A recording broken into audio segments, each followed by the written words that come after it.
Hi hello అండి, ఎలా ఉన్నారు? అందరూ బాగున్నారా? Welcome to my channel Lavanya's little world. ఈరోజు నేను మీకు ఎంతో సాఫ్ట్గా, స్మూత్గా అండ్ మంచి జ్యూసీగా ఉన్న గులాబ్ జాములు ఎలా తయారు చేయాలో చూపిస్తాను. అలాగే లోపల కూడా పిండి అనేది ఉండకుండా పర్ఫెక్ట్గా షుగర్ సిరప్ని పీల్చుకొని ఎంతో టేస్టీగా ఉంటుంది. నేను చెప్పే టిప్స్ ఫాలో అవ్వండి. ఎంతో టేస్టీ గులాబ్ జాములు తయారు చేయడం చాలా ఈజీ. సో నేనైతే ఇక్కడ ఎంటీఆర్ గులాబ్ జాము మిక్స్ తీసుకుంటున్నాను.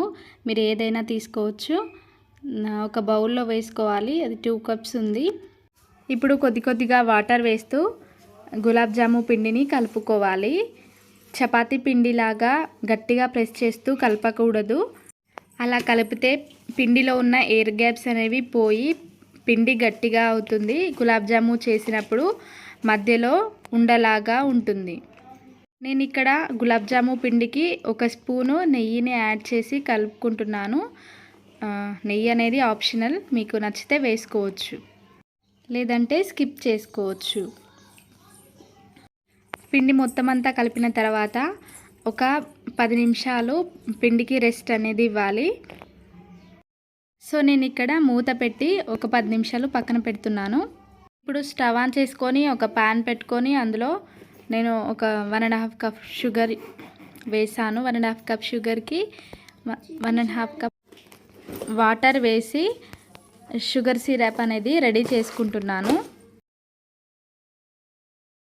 షుగర్ సిరప్ అనేది మరగడం స్టార్ట్ అయింది. ఇప్పుడు ఇందులో కొంచెం యాలకుల పొడి వేసుకొని బాగా కలిపి స్టవ్ ఆఫ్ చేసుకోవడమే.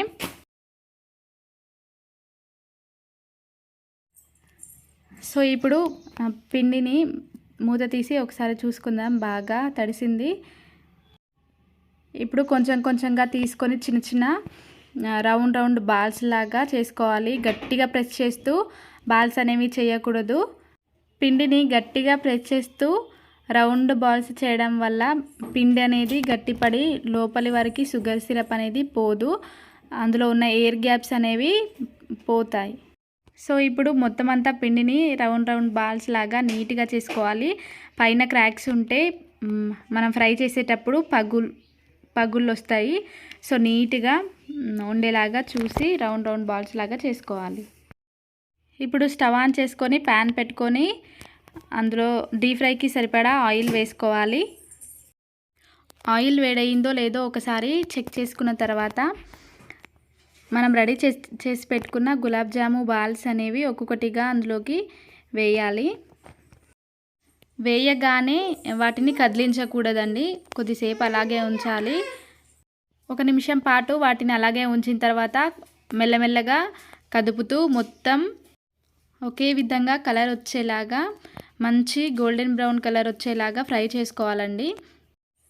లైట్ గోల్డెన్ బ్రౌన్ కలర్లో ఫ్రై చేసుకున్నారనుకోండి, షుగర్ సిరప్లో వేసినప్పుడు విచ్చుకుపోతాయి. గులాబ్ జాము అనేది పర్ఫెక్ట్గా రాదు.